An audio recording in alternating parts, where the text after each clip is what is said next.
بسم الله الرحمن الرحيم الحمد لله رب العالمين والصلاة والسلام على نبينا محمد وعلى آله وصحبه اجمعین۔ تمام قسم کی تعریفیں رب ذوالجلال کے لیے ہیں جو اس پوری کائنات کو پیدا کرنے والا اور رزق دینے والا ہے۔ درود و سلام محمد مصطفیٰ صلی اللہ علیہ وسلم پہ جنہیں اللہ تبارک و تعالی نے رحمت للعالمین بنا کے بھیجا ہے۔ محترم سامعین اور ناظرین، السلام علیکم ورحمۃ اللہ وبرکاتہ۔ اللہ تبارک و تعالیٰ کا شکر ہے کہ اللہ تعالیٰ نے ہمیں دین کی بات کہنے اور سننے کی توفیق عطا فرمائی ہے۔ عزیز دوستوں اور ساتھیوں، اللہ تبارک و تعالیٰ کا فرمان ہے ان عدت الشہور عند اللہ 12 شہرا فی کتاب اللہ یوم خلق السماوات والارض منها 4 حرم۔ حرمت کے جو مہینے اللہ تبارک و تعالیٰ کے نزدیک ہیں ان کی گنتی اللہ تبارک و تعالیٰ کے نزدیک 4 ہے۔ تو حج گزرنے کے بعد بھی اللہ تبارک و تعالیٰ کے ہاں ایک مہینہ اور حرمت والا مہینہ ہوتا ہے جسے شہر اللہ المحرم کہتے ہیں۔ شہر اللہ المحرم کہتے ہیں اللہ تبارک و تعالیٰ کا حرام کیا ہوا مہینہ۔ تو عزیز دوستوں اور ساتھیوں،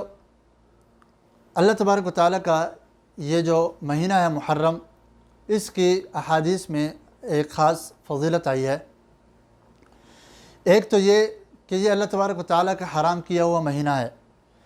اور اس کا نام بھی محرم رکھا گیا ہے، اور اسی احادیث میں نبی کریم صلی اللہ علیہ وسلم نے شہر اللہ المحرم کہا ہے۔ جیسا کہ ایک حدیث میں نبی کریم صلی اللہ علیہ وسلم نے ہمیں بتایا کہ سب سے جو بہترین نماز ہے، فرض نمازوں کے بعد جو بہترین نماز ہے وہ رات کی نماز ہے، اور فرض روزوں کے بعد، رمضان کے روزوں کے بعد جو سب سے افضل روزے اور بہترین روزے ہیں وہ شہر اللہ المحرم کے روزے ہیں۔ تو عزیز دوستوں ساتھیوں، جس کسی کو اللہ تبارک و تعالیٰ نے فرائض کی ادائیگی کی توفیق دی ہو کہ وہ فرض نمازیں ادا کرے، اسی چاہیے کہ وہ نوافل بھی ادا کرے، اور اسی طرح جس کسی کو اللہ تبارک و تعالیٰ نے رمضان میں فرض روزے رکھنے کی توفیق عطا فرمائی ہو، اسے چاہیے کہ وہ اپنی استطاعت کے مطابق، اپنی قدرت کے مطابق نفلی روزے بھی رکھے۔ خاص طور پہ اس محرم کے مہینے میں، جس کے بارے میں ہمیں نبی کریم صلی اللہ علیہ وسلم نے بتایا کہ رمضان کے بعد جو افضل روزے ہیں وہ محرم کے مہینے کے روزے ہیں۔ تو عزیز دوستوں ساتھیوں، اسی طرح ہمیں یہ بھی جان لینا چاہیے کہ محرم کا جو مہینہ ہوتا تھا، جاہلیت میں اسے حرام قرار دیا جاتا تھا تاکہ جو حاجی حج کے لیے آ رہے ہیں ذوالحجہ میں، وہ حج کے بعد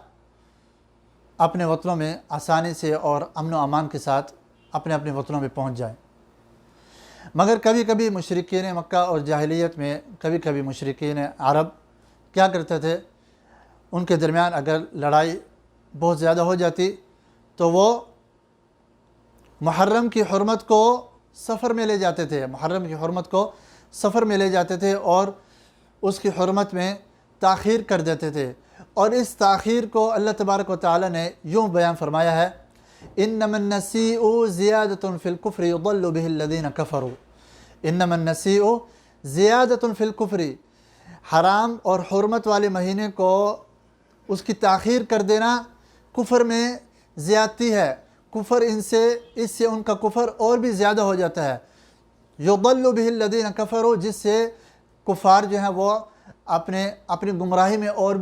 بھی زیادہ ہو جاتے ہیں۔ کفار تو پہلے بھی گمراہ ہیں مگر اپنی گمراہی میں اور بھی زیادہ ہو جاتے ہیں۔ یحلونہ عاما ویحرمونہ عاما، جس سال ان کی مرضی چلتی ہے اس سال اسے حلال کر دیتے ہیں، اور جس سال ان کی مرضی چلتی ہے اس سال اسے حرام کر دیتے ہیں۔ لیواطئوا عدۃ ما حرم اللہ، تاکہ اللہ تبارک و تعالیٰ کی جو گنتی ہے وہ پوری ہو جائے، مطلب 4 مہینے کی جو گنتی ہے وہ پوری ہو جائے، کیونکہ 3 لگاتار مہینے وہ قتال سے اور لڑائی جھگڑے سے آرام سے نہیں بیٹھ سکتے تھے، اس لیے محرم کی حرمت سفر میں ڈال دیتے تھے۔ محرم کی حرمت کبھی کبھی سفر میں ڈال دیتے تھے۔ یحلونہ عاما وَيُحَرِّمُونَهُ عَامًا لِيُوَاطِئُوا عِدَّةَ مَا حَرَّمَ اللَّهُ فَيُحِلُّ مَا حَرَّمَ اللَّهُ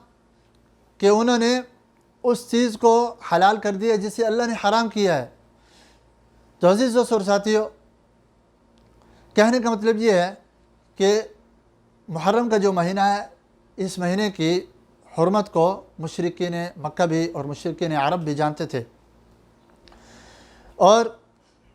جب نبی کریم صلی اللہ علیہ وسلم ہجرت کر کے مکہ سے مدینہ چلے گئے، وہاں دیکھا کہ یہودی بھی اس مہینے کی تعظیم کرتے ہیں، بلکہ خاص طور پہ اس مہینے میں جو عاشورہ کا جو دن ہے، 10 محرم کا جو دن ہے، اس دن روزہ رکھتے ہیں۔ تو نبی کریم صلی اللہ علیہ وسلم نے یہودیوں سے پوچھا اس دن روزے کا سبب، تو یہودیوں نے بتایا کہ یہ ایک ایسا عظیم دن ہے جس دن اللہ تبارک و تعالی نے موسیٰ علیہ السلام کو فرعون اور اس کی قوم سے نجات دی تھی۔ فرعون اور اس کی قوم سے نجات دی تھی، تو موسیٰ علیہ السلام نے اللہ تبارک و تعالیٰ کا شکر ادا کرتے ہوئے اس دن روزہ رکھا، اس لیے ہم بھی روزہ رکھتے ہیں۔ تو جب نبی کریم صلی اللہ علیہ وسلم نے یہودیوں سے یہ بات سنی تو ان سے کہا کہ ہم تم سے زیادہ حقدار ہیں کہ موسیٰ علیہ السلام کی اس سنت کی پیروی کریں، ہم تم سے زیادہ حقدار ہیں۔ تو اس پہ نبی کریم صلی اللہ علیہ وسلم نے اپنی امت کو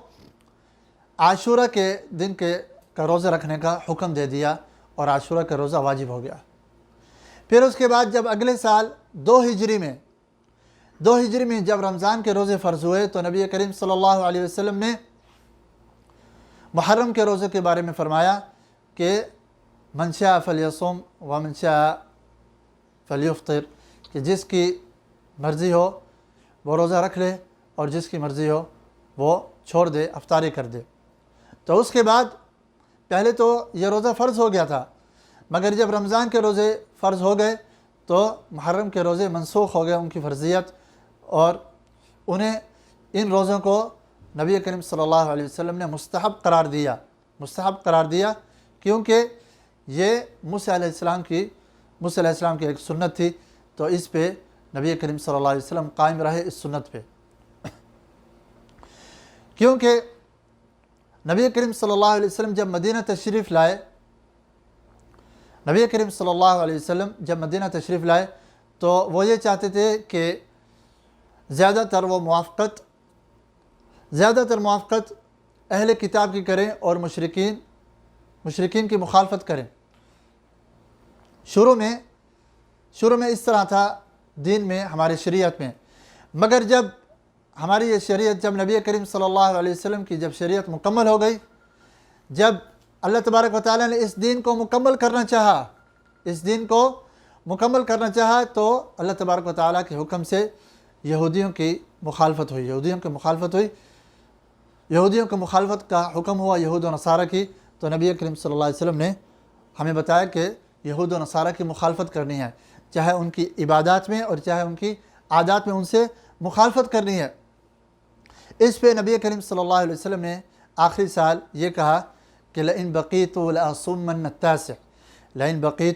لأصومن التاسع، کہ اگر اگلے سال میں زندہ رہا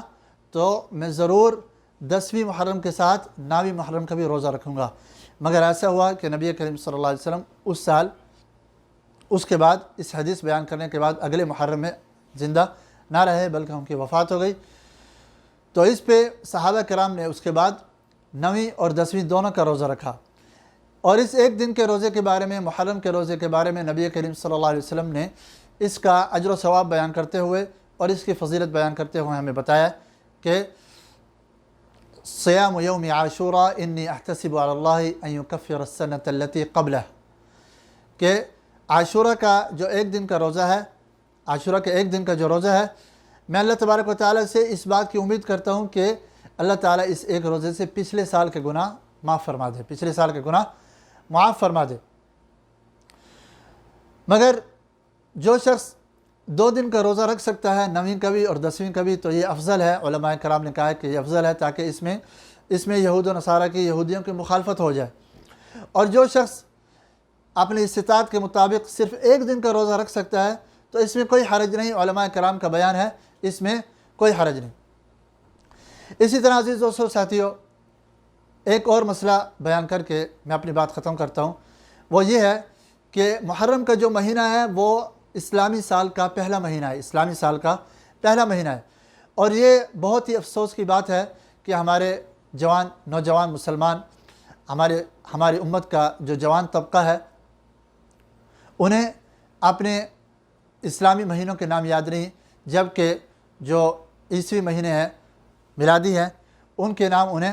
یاد ہیں اور انہیں معلوم ہے کہ وہ کس مہینے میں ہیں، مگر اسلامی مہینے کے نہ انہیں نام یاد ہے، نہ انہیں یہ معلوم ہے کہ ہم اس وقت کس مہینے سے اور ہجری سال کے ہجرت کے طور پہ کس سال سے گزر رہے ہیں، یہ بھی انہیں معلوم نہیں ہے۔ اور اس کی وجہ یہ ہے کہ نوجوانوں کی اور بچپن سے جو تربیت ہوتی ہے والدین کی وہ نہیں ہے، اور اس تربیت میں کمی ہے۔ تو عزیز دوستو ساتھیوں، ہمیں چاہیے کہ ہم اپنے بچوں کو اور اپنے اس امت کے نوجوانوں کو یہ بات سکھائیں کہ ہم نے اسلامی مہینوں سے چلنا ہے، اور اسلامی مہینوں سے آپس میں ایک دوسرے کے ساتھ ڈیل کرنی ہے اور ایک دوسرے کے ساتھ معاملات کرنے ہیں، کیونکہ نبی کریم صلی اللہ علیہ وسلم نے ہمیں ہر بات میں یہود و نصارہ کی مخالفت کا حکم دیا ہے۔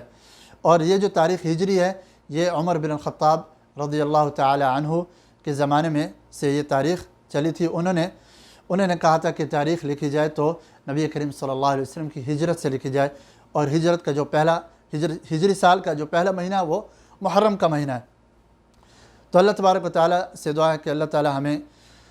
یہود و نصارہ کی مشابہت سے دور رکھے، اور ہمیں نبی کریم صلی اللہ علیہ وسلم کی سنت پہ عمل کرنے کی توفیق عطا فرمائے۔ اور اللہ تبارک و تعالیٰ سے یہ بھی دعا ہے کہ ہم نے اس درس میں جو کچھ بھی سیکھا ہے، ہمیں سننے سے زیادہ عمل کی توفیق عطا فرمائے۔ وصلی اللہ وسلم وبارک علی نبینا محمد وعلی آلہ وصحبہ اجمعین۔